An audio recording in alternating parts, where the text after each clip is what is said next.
మన భూమిపై ఉన్న అత్యంత అద్భుతమైన మరియు గంభీరమైన ప్రకృతి సృష్టిలో అమెజాన్ అడవి ఒక అగ్రస్థానంలో ఉంది. ఇది కేవలం ఒక అడవి కాదు, ఇది భూమికి ఊపిరి పీల్చే ఊపిరి. ప్రపంచానికి భూమి ఊపిరి, లంగ్స్ ఆఫ్ ద ఎర్త్ అని పేరుగాంచిన ఈ అరణ్యం మనం పీల్చే ఆక్సిజన్లో 20% ఉత్పత్తి చేస్తుంది. ఈ అరణ్యం దాదాపు 70 లక్షల చదరపు కిలోమీటర్ల విస్తీర్ణం కలిగి ఉంది.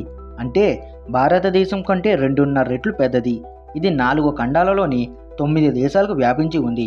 Brazil, Peru, Colombia, Venezuela, Ecuador, Bolivia, Guyana, Suriname మరియు ఫ్రెంచ్ గయానా. ఈ అరణ్యం అగాధమైన మబ్బులు, తడిసిన అడవులు, ఎప్పుడూ పొదుగునే వర్షాలు, అపారమైన జలపాతాలు, విశాలమైన నదులు కలిగిన ఒక అసాధారణ ప్రపంచం. ఇందులోని అమెజాన్ నది ప్రపంచంలోనే 2వ అతిపెద్ద నది. దాదాపు 7,000 కిలోమీటర్ల పొడవైనది. అమెజాన్ అడవి జీవశాస్త్ర నిధిగా మారింది. ప్రపంచంలోని 10 తెలియని జాతులలో ఒకటి ఇక్కడే నివసిస్తుందని పరిశోధకులు అంచనా వేస్తున్నారు.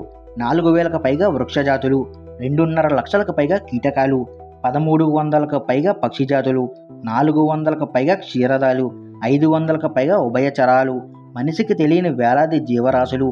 ప్రపంచంలోని కొత్త జాతులలో సగం ఈ అమెజాన్ అరణ్యంలోనే కనబడుతున్నాయి. ప్రపంచవ్యాప్తంగా అత్యధికంగా ఆక్సిజన్ విడుదల చేసేది ఈ అడవే. ఈ అడవి ఉష్ణోగ్రతను వర్షపాతం నడిపించే ప్రధాన కారకం. అమెజాన్ వృక్షాలు ప్రతిరోజు 20 బిలియన్ టన్నుల నీటిని ఆవిరిగా విడుదల చేస్తాయి. భారతదేశం సహా అనేక దేశాలకు నేరుగా ప్రభావం కలిగించే వర్షపాతం. ప్రపంచవ్యాప్తంగా ఉపయోగించే ఔషధాలతో 25% మంది మూలాలు అమెజాన్ అరణ్యంలోనే ఉన్నాయి. అయితే ఈ ప్రకృతి ఆలయం ఇప్పుడు మానవుల దుష్ప్రవర్తనకు బలవుతుంది. దట్టమైన అడవులను నరికివేయడం, వ్యవసాయ భూమిగా మార్చడం, పశువుల పెంపకం కోసం వేలాది ఎకరాలను తగలబెట్టడం, వినాశకరమైన గనుల తవ్వకాలు, చెట్లను విచక్షణారహితంగా నరికివేయడం, అడవులను మూల నివాసులను భయభ్రాంతులకు గురిచేయడం. ప్రతి నిమిషానికి అమెజాన్ అరణ్యంలో ఒక ఫుట్బాల్ మైదానమంత అడవి నాశనమవుతుంది. ఒకప్పుడు ప్రపంచాన్ని రక్షించే అమెజాన్ ఇప్పుడు మనిషి కారణంగా మృత్యుశయ్యపై ఉంది. ఒకవేళ ఇది పూర్తిగా నాశనం అయితే ప్రపంచ ఉష్ణోగ్రత 4 డిగ్రీ సెల్సియస్ పెరుగుతుంది. కాలుష్యం విపరీతంగా పెరుగుతుంది. జలవాయ మార్పులు ప్రమాదకర స్థాయికి చేరుకుంటాయి.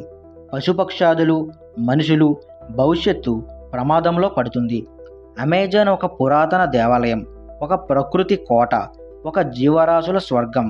దీన్ని కాపాడుకోవాలంటే ప్రతి మనిషి బాధ్యత తీసుకోవాలి. చెట్లు నరికివేయడాన్ని అరికట్టాలి. పర్యావరణ రహిత జీవన శైలిని అవలంబించాలి. అడవులను రక్షించే ప్రయత్నాల్లో పాలు పంచుకోవాలి. అడవి ఉంటేనే మన భవిష్యత్తు ఉంటుంది. అమెజాన్ మన భూమికి గుండె లాంటిది. దాన్ని ఆపేస్తే మన భవిష్యత్తు చీకటిలో మునిగిపోతుంది. That's it for today guys. Video ఎలా ఉందో కింద కామెంట్లో చెప్పండి. అలాగే ఇప్పటి వరకు మన ఛానల్ని సబ్స్క్రైబ్ చేసుకోకపోతే ఇప్పుడే సబ్స్క్రైబ్ చేసుకొని బెల్ ఐకాన్ ఆన్లో పెట్టుకోండి. అలా పెట్టుకుంటే మేము పెట్టే వీడియోస్ మీకు నోటిఫికేషన్లో వస్తాయి. Thank you for watching.